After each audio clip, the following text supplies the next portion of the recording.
Majority পার্সনই আমার সতীর্থরাই ডাকে যে নাসির নাসির কী অবস্থা। প্রশংসা করার পরে ওনারাই কথা বলছে কিংস কামিং। বিগত বছর হচ্ছে জিম্বাবুয়ের হেড কোচ আমাকে হচ্ছে হারারে যাওয়ার জন্য প্রস্তাব দিয়েছিলেন।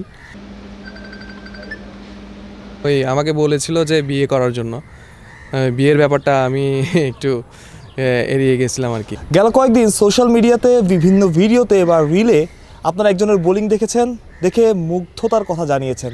ক্যারাম, গুগলি সবই তিনি বলে কয়ে করতে পারেন।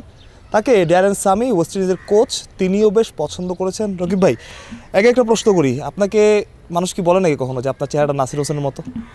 হ্যাঁ, আমাকে তো আসলে শতকরা 90% লোকই বলে যে আমার চেহারা দেখতে নাসির ভাইয়ের মতো।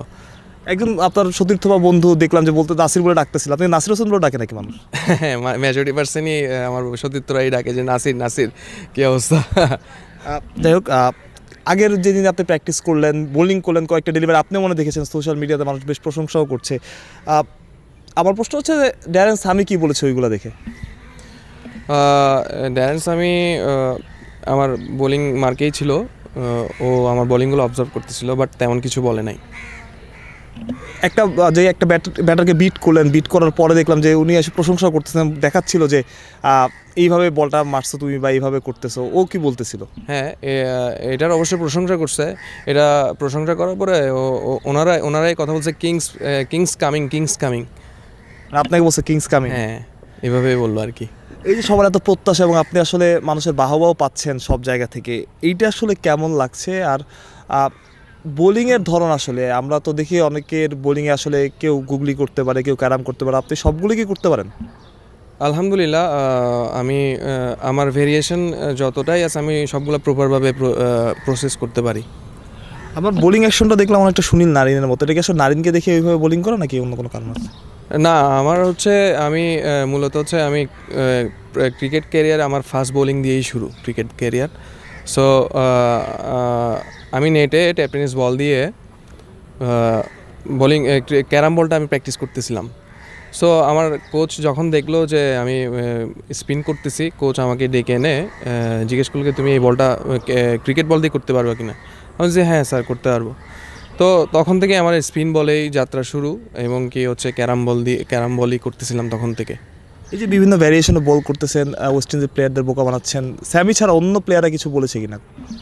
হ্যাঁ, বিগত বছর হচ্ছে জিম্বাবুয়ের হেড কোচ আমাকে হচ্ছে হারারে যাওয়ার জন্য প্রস্তাব দিয়েছিলেন। তারপর হচ্ছে সাউথ আফ্রিকা আন্ডার-19 টিমের কোচ পল এডামস, উনিও হচ্ছে আমার ভিডিও করে নিয়ে গেছেন। এবং ওনার জিম্বাবুয়ের প্রস্তাবটা কি আসলে ওই দেশের হয়ে খেলার জন্য? আমরা যেরকম দেখি যে সিকান্দার রাজা বা অন্যরা খেলে। জি, ওই দেশের হয়ে খেলার জন্যই প্রস্তাব দিয়েছিলেন। পরে জান নাই কেন? আসলে আমাকে বলেছিল যে বিয়ে করার জন্য, বিয়ের ব্যাপারটা আমি একটু এড়িয়ে গেছিলাম আর কি। এখন আসলে আপনি মনে হয় দেখেছেন সোশ্যাল মিডিয়ায় মানুষজন বেশ প্রশংসা করছে আপনার বোলিংয়ের, কেমন লাগছে? এটা অবশ্যই অনেক ভালো লাগার বিষয়, বাট এটার প্রমাণ হবে যাতে আমি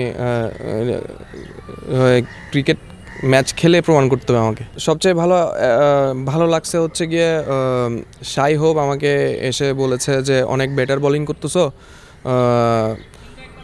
তোমাকে আমরা আমাদের লিগে দেখতে চাই, এটা বললো আর কি। অনেক প্রস্তাব তো নিশ্চয়ই আসছে, এখন অনেক জাতের রেসপন্স তো নিশ্চয়ই পাচ্ছে। জি, পাচ্ছি। যেমনটা বলছিলাম রকিব, আসলে এত অ্যাপ্রিসিয়েশন, এত প্রশংসা বাংলাদেশি কোন নেট বোলার শেষ কবে পেয়েছে সেটা আসলে আমি জানি না, আপনারা হয়তো বলবেন। এবং আপনারা সবাই আসলে ওনার বোলিংটা দেখেছেন, বোলিংটা দেখে প্রশংসাই করেছেন, এবং প্রশংসা না করে উপায় নেই। তবে তার এখন সবচাইতে বড় লড়াইটা তিনি নিজেও বলেছিলেন তার ফিটনেসের সাথে, এবং ফিটনেসটা ঠিক থাকলে হয়তো বা তাকে বড় জায়গায় দেখা গেলেও যেতে পারে। তার জন্য শুভকামনা। মাহফুজ প্রত্যয়, বিডি ক্রিক টাইম।